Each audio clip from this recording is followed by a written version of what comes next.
नमस्कार, जनता टीवी देख रहे हैं आप। मैं हूं आपके साथ अमन त्रिपाठी। बुलेटिन में बात होगी कुछ अहम खबरों की।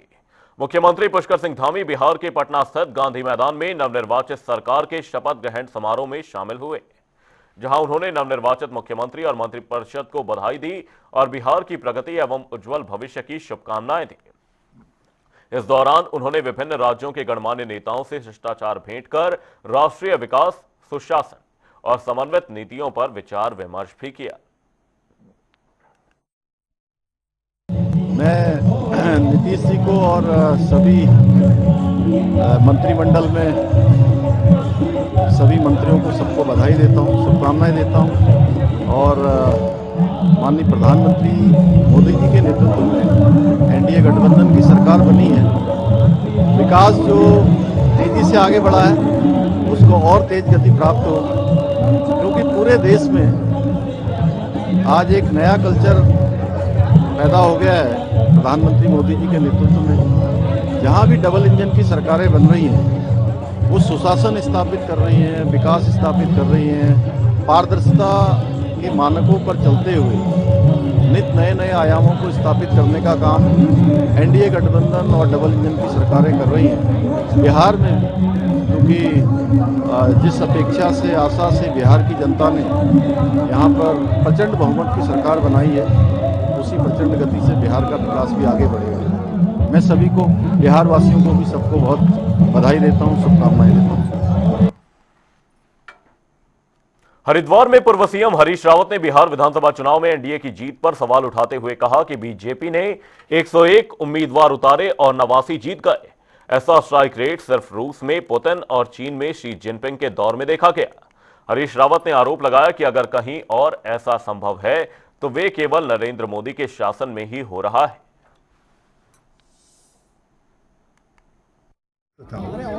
101 कैंडिडेट खड़ा कर रही है भाजपा और नवासी जीत जा रहे हैं। ये संभव है? कहीं हुआ है?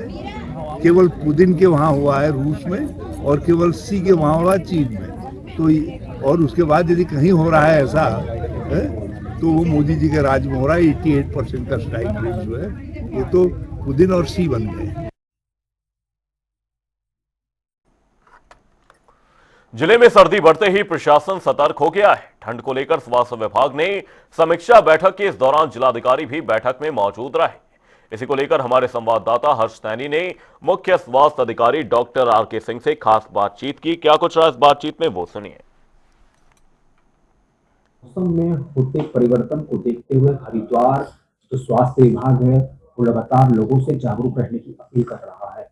इस वक्त डॉक्टर आर.के. सिंह जो मुख्य स्वास्थ्य अधिकारी हैं हरिद्वार के, मेरे साथ जनता टीवी पर एक्सक्लूसिव बातचीत करने के लिए मौजूद है। सर, स्वागत है जनता टीवी पर। सर, हरिद्वार में किस प्रकार लोगों को जागरूक रहने की आप अपील करते हैं, क्योंकि लगातार मौसम में परिवर्तन लगातार वो बैठक भी संभल। ठीक है, सबसे पहले तो मैंने अपने जितने भी इंचार्ज हैं PSC के, उनको निर्देशित कर दिया है कि जो आने वाला समय है उससे शीतलहरी का प्रकोप हो सकता है। उस संबंध में जिला प्रशासन, जिला डीएम सर के अध्यक्षता में मीटिंग हो चुकी है। सभी डिपार्टमेंट की आपसी समन्वय बैठक हो चुकी है। हमारे स्तर से भी ऑलरेडी निर्देशित किया जा चुका है और आम पब्लिक से भी मैं यही अनुरोध करूंगा, यदि ज्यादा ठंड पड़ रही है तो अपने हिसाब से गर्म कपड़ों का यूज करें और गर्म कपड़े पहन के निकले। सर, अन्य किसी प्रकार की सावधानियां जो बरतनी चाहिए इस तरह के? देखिए, मेरा तो अपना मानना है कि पानी जो है थोड़ा सा गुनगुना करके अगर लोग यूज करें तो उससे गले की खराश नहीं होगी। अननेसेसरी कोई इस तरीके का रिएक्शन, गले में जो दर्द होता है नॉर्मली ठंड से वायरल फीवर होने के चांसेस ज्यादा होते हैं। एक बार सीजन स्टेबलाइज हो जाएगा तो फिर ये सब चीजें दूर हो जाएंगी। सर, जो छोटे बच्चे होते हैं, कह सकते हैं कि स्कूली छात्र होते हैं, उन्हें किस प्रकार आप जागरूकता देंगे? देखिए, सभी लोग पूरी तरीके से गर्म कपड़ों का यूज करेंगे और स्कूल प्रशासन ऑलरेडी इनके लिए ब्लेजर, फुल स्वेटर्स ऑलरेडी कर देता है। सब बच्चे सॉक्स पहन के जाएं और हर चीज की व्यवस्था स्कूल भी करता है और हमारे स्तर से भी सबसे यह अनुरोध रहेगा। ठीक है, डॉक्टर आर.के. सिंह, मुख्य स्वास्थ्य अधिकारी हरिद्वार, हमारे साथ एक्सक्लूसिव बातचीत कर रहे थे। जिन्होंने स्पष्ट रूप से बताया किस प्रकार लोगों को जागरूक रहना चाहिए। के साथ नई दिल्ली के कर्तव्य भवन में उत्तराखंड बीजेपी की प्रदेश महामंत्री दीप्ति रावत भारद्वाज ने केंद्रीय वित्त मंत्री निर्मला सीतारमण से मुलाकात की। इस बैठक में प्रदेश की एसएचजी महिलाओं के आर्थिक सशक्तिकरण, आजीविका वृद्धि और कौशल विकास पर विस्तार से चर्चा हुई। इस दौरान वित्त मंत्री ने पहाड़ी क्षेत्रों की महिला समूहों के कार्यों की सराहना करते हुए एसएचजी उत्पादों को ई-कॉमर्स, राष्ट्रीय बाजार और सरकारी क्रय प्रणालियों से जोड़ने पर जोर दिया। बता दें, केंद्र सरकार ने उत्तराखंड को हर संभव सहयोग का आश्वासन भी दिया है। हमारी मैं कहूँगी कि राष्ट्र की हमारी केंद्र सरकार में वित्त मंत्री निर्मला सीतारमण जी वो पूरे देश भर में वित्त का काम और ये सब जो है बजट का काम ये तो करती ही हैं, लेकिन उसके साथ साथ उनका एक उद्देश्य और रहता है कि जब भी वो किसी राज्य के बारे में बात करती हैं तो वहाँ की महिलाओं पर उनका एक जो केंद्र है वो उनकी बातचीत का केंद्र वो ज़रूर रहता है। तो जब उनसे मिलना हुआ तो उन्होंने ज़रूर कहा कि यहाँ पे जो बहनें हैं जो एनआरएलएम से जुड़ी हैं, जो समूह की बहनें हैं, उनको हम कैसे और हम उनको स्वावलंबी कर सकते हैं, कैसे उनको डिजिटल पेमेंट से हम और बेहतर तरीके से जोड़ सकते हैं, कैसे उनके जो हाथ के बने उत्पाद हैं उनकी हम ज़्यादा मार्केटिंग कर सकते हैं और उनको एक आर्थिक मदद हम किस तरीके से पहुंचा सकते हैं। ये सारे मुद्दे उनके कंसर्न के भी थे। उन्होंने अपने अधिकारियों को भी निर्देशित किया कि उत्तराखंड से रिलेटेड जो भी ये सारी जानकारी है उससे वो जुटाएं और जल्दी उनको वो जानकारी प्रेषित की। देवभूमि उत्तराखंड की राजनीति में गर्माहट बढ़ाते हुए यूकेडी की केंद्रीय महामंत्री किरण रावत ने बीजेपी पर तीखा हमला बोला है। साथ ही उन्होंने कहा कि राज्य निर्माण के मूल उद्देश्य रोजगार, स्वास्थ्य, शिक्षा, राजधानी गैरसैंण, भू कानून और पलायन जो अब भी अधूरे हैं। वहीं रावत के अनुसार पहाड़ों का अस्तित्व संकट में है और इसी वजह से यूकेडी आंदोलन तेज कर रही है। देखिए, जैसा कि आप सभी ने पढ़ा होगा कि भाजपा की प्रदेश मंत्री नेहा जोशी जी का एक बयान सामने आ रहा है जिसमें वो कहती हुई नजर आ रही हैं कि इस बार भाजपा देवभूमि उत्तराखंड में तीसरी बार जीत का परचम लहराएंगी। तो मेरा ये पूछना है भाजपा सरकार से कि देवभूमि उत्तराखंड उसका जो स्थापना हुई थी, आंदोलन जो हुआ था, किन मांगों को लेकर वो आंदोलन हुआ था? वो मांगे थी कि यहाँ के जो निवासी हैं उनका सामाजिक, आर्थिक, राजनैतिक विकास जो है किया जा सके। लेकिन आज जबकि उत्तराखंड का रजत जयंती वर्ष यहाँ पर धूमधाम से मनाया गया, तो मैं ये कहना चाहती हूँ, मैं पूछना चाहती हूँ, मैं ये सरकार से भी पूछना चाहती हूँ और मैं देवभूमि की सम्मानित जनता से। शहर में अवैध वाहन एक्सेसरीज की बिक्री पर रोक लगाने के लिए आज परिवहन विभाग ने बड़ा अभियान चलाया। इसी को लेकर एआरटीओ निखिल शर्मा और नेहा झा के नेतृत्व में टीम ने शहर की 8 से 9 दुकानों का औचक निरीक्षण किया, जहां pressure horn, multi tone hooter, black फिल्में, अनधिकृत एलईडी लाइट, स्टोव लाइट और फैंसी नंबर प्लेट जैसी प्रतिबंधित सामग्री मिली। इसी कड़ी में अधिकारियों ने दुकानदारों को तत्काल नियमों का पालन करने के निर्देश भी दिए। देखिए, मोटर वाहन अधिनियम की धारा 182A के अंतर्गत जितने भी मोटर वाहन हमारे सड़क पे चलते हुए पाए जाते हैं उनमें सिर्फ वही इक्विपमेंट्स लग सकते हैं जो कि मैन्युफैक्चरर ने सेंट्रल एजेंसी से अप्रूव कराए हुए होते हैं। लेकिन ऐसा इन्फोर्समेंट के दौरान भी और कई तरह से शिकायतें भी आ रही थी कि बहुत सारे वाहनों में प्रेशर हॉर्न लगे हैं या अवैध तरीके से हूटर लगे हुए हैं, फ्लैश लाइट्स लगी हुई हैं, जिसपे कि माननीय उच्चतम न्यायालय और माननीय उच्च न्यायालय ने भी समय समय पर ये आदेशित किया जाता रहता है उनके द्वारा भी कि इस तरह के हूटर और प्रेशर हॉर्न वगैरह जो हैं वो निकलवाए जाएं। उसी के क्रम में जो यहाँ पे सिंहद्वार के पास में एक मार्केट है जहाँ पे कार एक्सेसरीज का काफ़ी ज़्यादा व्यापार होता है, वहाँ पे हमने औचक निरीक्षण किया। कम से कम 8 से 9 जो ऐसी दुकानें थी वहाँ पे निरीक्षण किया गया और इस तरह के जहाँ पे भी इक्विपमेंट्स पाए गए हैं जो कि मानकों के अनुरूप नहीं थे या नहीं लग रहे हैं उनको जब्त किया गया है। उनका अलग से निरीक्षण किया जाएगा और जो भी मानकों के अनुरूप होंगे सिर्फ वही जो इक्विपमेंट्स हैं वो विक्रेताओं को लौटाए जाएंगे। हरिद्वार में 2027 अर्धकुंभ को लेकर साधु संतों में असहमति बढ़ गई है। बता दें, भारत साधु समाज की बैठक में संतों ने अर्धकुंभ को पूर्ण कुंभ की तरह पेश करने के प्रयासों का तीखा विरोध किया। बड़ा अखाड़ा के महामंडलेश्वर स्वामी रूपेंद्र प्रकाश महाराज ने कहा कि कुंभ से जुड़े निर्णय संत समाज का अधिकार है, सरकार केवल व्यवस्थाओं की जिम्मेदार है। वहीं जूना अखाड़ा ने भी इसे परंपरा विरोधी बताया है। तो ये अर्ध कुंभ को पूर्ण कुंभ करने की क्या मतलब है? कोई औचित्य नहीं है। ये वास्तव में केवल हिंदू समाज के साथ छलावा है, धोखा है, क्योंकि उसी दौरान 2 कुंभ और लगते हैं। उज्जैन में लगता है और नासिक में लगता है। तो आप ये बताइए, जहाँ से उठा करके हर 1 महीने बाद 15 दिन बाद वहाँ दूसरी जगह लाए जाएंगे। ये पूर्ण कुंभ के नाम से केवल जनता को बहका रहे हैं और सरकारी पैसे का घोलमोल करने की योजना है, जैसे पिछले कुंभ में की। क्योंकि मैं आपको एक जानकारी दे दूं, पूर्ण कुंभ कराने के लिए सारा देश तैयार था, अच्छी तरह कराने को तैयार था। और योगी जी ने कुंभ से पहले कुंभ जो लगता है वृंदावन में, वो कोरोना में पूर्णतः संपन्न कराया। और यहाँ सब लोग कोरोना की टेस्टिंग करके आने को तैयार थे, लेकिन बिल्कुल ऐन मौके पर कुंभ को रोका गया, हिंदुओं के साथ दुर्व्यवहार किया गया। ये इस बार हम किसी भी कीमत पर सरकार का दुर्व्यवहार, प्रशासन का दुर्व्यवहार नहीं होने देंगे। देखिए, ये सरकार को कोई अधिकार नहीं है परंपराओं को ध्वस्त करने का। जो भी परंपराएं हैं, जो पूर्ण रूपेण ऐसी संस्थाएं हैं जिनका काम संतों की संस्थाओं में दखलंदाजी करने का नहीं है, शासन और प्रशासन का जो काम है वो शासन प्रशासन करे। और जो संतों का काम है, जो संतों की व्यवस्थाएं हैं जो अनादिकाल से चली आ रही, उसमें कोई इंटरफेरेंस बिल्कुल भी संत समाज बर्दाश्त नहीं करेगा। उसके लिए हम सब लोग सरकार के साथ बैठेंगे और इस कुंभ को जो पूर्ण कुंभ जैसा, क्योंकि पेशवाई और धर्म ध्वजा महत्वपूर्ण होती है, जिस भी अखाड़े की धर्म ध्वजा लगती है 13 के 13 अखाड़ों की, उस धर्म ध्वजा के नीचे ही पेशवाई निकलती है, शाही स्नान होते हैं। खबर हल्द्वानी से है, जहां जिलाधिकारी ने कैंप कार्यालय में जिले के अधिकारियों और निकायों की बैठक ली। इस दौरान बैठक में स्वच्छता सर्वेक्षण में निकायों के बेहतर प्रदर्शन किए जाने और शीतकालीन तैयारी को लेकर अधिकारियों को आवश्यक दिशा निर्देश दिए गए। साथ ही उन्होंने कहा कि सभी निकाय अपने क्षेत्र को स्वच्छ बनाएं और स्वच्छता के मानकों की पूरी तैयारी करें। इसके अलावा कूड़ा निस्तारण में भी निकाय पूरी तरह से ध्यान दें। जो है नगर निगम और जितनी नगर पालिकाएं, नगर पंचायत हैं, उनके अधिकारियों से यहाँ बैठक की गई।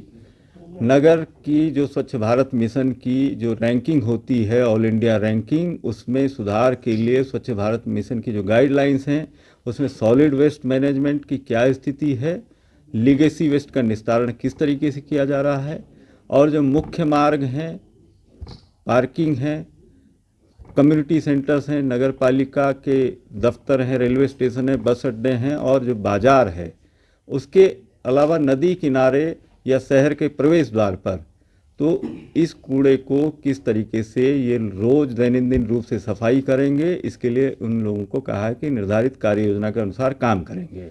विंटर सीजन में अभी इस बार जो वेदर की फोरकास्ट है उसके हिसाब से अनुमान लगाया जा रहा है कि शीत बढ़कर आएगा। तो जो रैन बसेरे हैं उनके रखरखाव, उनमें जो बेसिक एमिनिटीज़ हैं उनको दुरुस्त रखने के लिए कहा गया है। और जो चौराहों पर अलाव जलाना है, जो बेसहारा और जो निराश्रित लोग हैं, किसी के साथ सर्दी की वजह से कोई दुर्घटना न हो, तो इस व्यवस्था। रुड़की में परिवहन विभाग ने फर्जी और बिना अनुमति बनाई जा रही नंबर प्लेटों पर सख्ती दिखाते हुए छापामार कार्रवाई की। एआरटीओ एल्विन रॉक्सी के नेतृत्व में चौपाटी बाजार क्षेत्र में दुकानों की जांच की गई, जहां अनधिकृत नंबर प्लेट तैयार होते मिले। टीम ने कई प्लेट जब्त कर दुकानदारों को कड़ी चेतावनी दी है। वहीं एआरटीओ ने साफ कहा कि मानक हाई सिक्योरिटी नंबर प्लेट ही मान्य है, उल्लंघन पर सख्त कार्रवाई होगी। काफ़ी दिनों से फर्जी नंबर प्लेट की शिकायतें हमें मिल रही थी और अक्सर देखा भी जा रहा है कि लोग नंबर प्लेट बनाकर और उनके चालान दूसरे के नाम पे होते जा रहे हैं। तो ये जो सारे दुकानें हमने आज चेक करी, ये सारे अनाधिकृत रूप से नंबर प्लेट बना रहे थे, जिसकी हमें सूचना मिली थी। तो आज सबकी नंबर प्लेट तो जब्त कर ली है और यदि भविष्य में बनाते हैं तो उनकी दुकान बंद करने की कार्रवाई भी की जाएगी। जो सरकार का नियम है, जैसे कोई भी नंबर प्लेट अगर आपकी टूटती है तो जो गवर्नमेंट ऑथराइज्ड डीलर्स हैं जो नंबर प्लेट बना सकते हैं, या फिर जो आपकी कंपनी, जिस कंपनी की आपकी गाड़ी है वहाँ से आप नंबर प्लेट बना सकते हैं। लेकिन ये सारे अनऑथराइज्ड नंबर प्लेट को यूज़ ना करें, सिर्फ HSRP नंबर प्लेट जो होती है सिर्फ उसी को यूज़ किया जाए। किच्छा के बीचों बीच बह रही लेफ्ट पाहा नहर की कवरिंग का कार्य तेज प्रगति से जारी है। इसी क्रम में प्रशासन ने नहर किनारे बसे अतिक्रमणों पर कार्रवाई शुरू कर दी है। प्रशासन ने 83 अतिक्रमणकारियों को 3 दिन का नोटिस दिया था, लेकिन एक सप्ताह बीत जाने के बाद भी अधिकांश लोगों ने अतिक्रमण नहीं हटाए, जिसको लेकर एसडीएम और सीओ पुलिस फोर्स के साथ मौके पर पहुंचे और सिंचाई विभाग की टीम ने लोडर मशीन लगाकर अतिक्रमण ध्वस्तीकरण की कार्रवाई प्रारंभ की। इस दौरान कई लोगों ने स्वयं अतिक्रमण हटाने का भरोसा देते हुए अतिरिक्त समय की मांग की, लेकिन एसडीएम ने साफ इनकार करते हुए ध्वस्तीकरण जारी रखने के निर्देश दिए। नदी का नहर जो है उसका जो कवरिंग का कार्य हो रहा है उसमें लास्ट का जो 200 मीटर है उस पर कई लोगों के द्वारा अतिक्रमण नहीं हटाया गया था, जिस कारण कार्य रुका हुआ था। तो आज वो सब अतिक्रमण हटाया गया है। इनको पूर्व में वार्निंग भी दी गई थी, तो लोगों द्वारा, कईयों द्वारा स्वयं भी हटा लिया गया है। जिनके द्वारा नहीं हटाया गया है उनका आज हम यहाँ पर बलपूर्वक हटा रहे हैं। सर, कितने लोगों को नोटिस दिए गए थे? 83 लोगों को टोटल नोटिस दिए गए थे और उसमें जिनके द्वारा अभी तक अतिक्रमण नहीं हटाया गया है उन पर आज कार्रवाई की जा रही है। आज इसका अतिक्रमण का कार्य पूर्ण करके आगे जो 200 मीटर का स्ट्रेच बचा हुआ है उसकी कवरिंग का कार्य कर लिया जाएगा। हरिद्वार के मंगलौर स्थित लहबोली बहुउद्देशीय किसान सेवा सहकारी समिति चुनाव में विभा देवी निर्विरोध चेयरमैन चुनी गई हैं। डायरेक्टर पद के लिए चुनाव के बाद चेयरमैन प्रतिनिधि विजयपाल का किसानों ने माल्यार्पण कर स्वागत किया। इस दौरान उन्होंने सभी किसानों का धन्यवाद देते हुए भरोसा दिलाया कि उनकी हर समस्या का समाधान प्राथमिकता पर होगा। प्राथमिकता रहेगी, जो भी किसान संबंधित समस्या उसका प्राथमिकता पर निराकरण किया जाएगा। जो पीछे समस्या रही वो न तो वो नहीं कर सकते, अगर ये समस्या नहीं रहेगी नए व्यवसाय होंगे वो करेंगे। बस ये तो क्षेत्र की जनता का आभार बहुत बहुत जो है। हाँ जी, अब इतनी बड़ी जिम्मेदारी दी है मेरे को, इसको निभाऊंगा मैं। बहुत खुशी का मौका है। इस मौके पर जितने भी हमारे डायरेक्टर थे उन्होंने हमारे चेयरमैन और सभापति और उपसभापति को निर्विरोध चुना है। इसके लिए मैं सभी क्षेत्र की जनता को बहुत बधाई और धन्यवाद देता हूं। उम्मीद कि आने वाले टाइम में ये जो संस्था है ये अपने चरम पर पहुंचेगी। जो पहले इसमें धांधलेबाजी हुई है, जो दिक्कत रही है, मैं कोशिश करूंगा और जो चेयरमैन साहब हैं हमारे और डायरेक्टर साहब मेरे बराबर में खड़े हैं, मांगेराम सिरोही जो इस सारे कार्य के सूत्रधार हैं, उनसे सबसे निवेदन और सब लोगों से कंधे से कंधा मिलाकर चलने की हम कोशिश करेंगे कि जो किसानों को पहले बहुत दिक्कत रही है खाद की, बीज की, दवाओं की। रुड़की में पार्किंग की कमी बड़ी समस्या बनती जा रही है। मुख्य बाजारों में जगह न होने के कारण लोग सड़क किनारे वाहन खड़े करने को मजबूर हैं, जिससे जाम की स्थिति लगातार बढ़ रही है। ट्रैफिक पुलिस अवैध पार्किंग पर ट्रेन से कार्रवाई कर रही है और भारी चालान भी किए जा रहे हैं। वहीं स्थानीय लोगों ने प्रशासन से जल्द पार्किंग व्यवस्था बनाने की मांग भी की है। कि हम छोटे छोटे पार्किंग स्थल जगह जगह बनाएं और इसमें HRDA और जो जॉइंट मजिस्ट्रेट रुड़की हैं उनके द्वारा एक बैठक अभी की गई है, जहाँ पर विभिन्न ऐसी कॉलोनीज के बीच में या मेन हाईवे मार्केट्स के बीच में ऐसे एरिया आइडेंटिफाई कर लें जहाँ पर छोटी पार्किंग्स बनाई जाए और उन पार्किंग्स में प्रॉपर उनका संचालन करें ताकि व्हीकल्स को रोड पे ना खड़ा होना पड़े। इस बारे में हम जरूर कार्य करेंगे। देखिए, पार्किंग जैसा मैंने कहा, पार्किंग का डेवलपमेंट एक कंटिन्यूस प्रोसेस है, क्योंकि धीरे धीरे गाड़ियों की संख्या भी बढ़ी है शहर में। तो जैसे जैसे गाड़ियों की संख्या बढ़ रही है तो जो एग्जिस्टिंग जो पार्किंग्स हैं वो सारी कंप्लीट हो जाती है। हमें न्यू पार्किंग स्थल हम चयन करना और साथ ही मैकेनाइज्ड पार्किंग्स को भी प्रमोट करेंगे, जिसमें कि लेवल बेस्ड पार्किंग भी हो सकती है। हरिद्वार जिला मुख्यालय से कुछ ही दूरी पर अवैध खनन रात भर जारी रहने से सवाल उठने लगे हैं। सिरटुल क्षेत्र की बरसाती नदी में जेसीबी और डंपरों से होने वाला खनन विभाग की नाक के नीचे चलता रहा, जबकि कार्रवाई न करने हैं। हालांकि अधिकारी रोज इसी मार्ग से गुजरते हैं, फिर भी मशीनों की आवाज अनसुनी रहती है। अभी कुछ दिन पहले यहाँ स्टेट नदी के अंदर एक डंपर, 2 ट्रैक्टर ट्रॉली और पिछले बीच रात संडे में भी हमारे द्वारा एक ट्रैक्टर पकड़ा गया था। सबूर में लंढोरा साइड में जेसीबी के चालान किए गए और उससे पहले हमारे द्वारा इसी महीने में महतौली के अंदर पोगलन तो उसको भी चालान किया गया, सीज की गई। स्टेट रोड में जब भी सूचना मिली, हमारे 2 बार डंपर पकड़े हैं अभी संडे को ही ट्रैक्टर ट्रॉली पकड़ा गया था वहाँ। जेसीबी मौके से एक बार पकड़े गए थे लेकिन भाग गई थी, मौके को मिल नहीं पाई थी। कल रात भी सूचना मिली थी लेकिन वो मौके से फरार हो गए थे। ना ऐसा कोई संज्ञान हमारे तो आया नहीं, लेकिन अगर कोई आएगा तो उस पर निश्चित तौर पर कार्रवाई की जाएगी। तो बुलेटिन में फिलहाल के लिए सिर्फ इतना ही, रुकेंगे एक छोटे से ब्रेक के लिए। देखते रहिए जनता टीवी।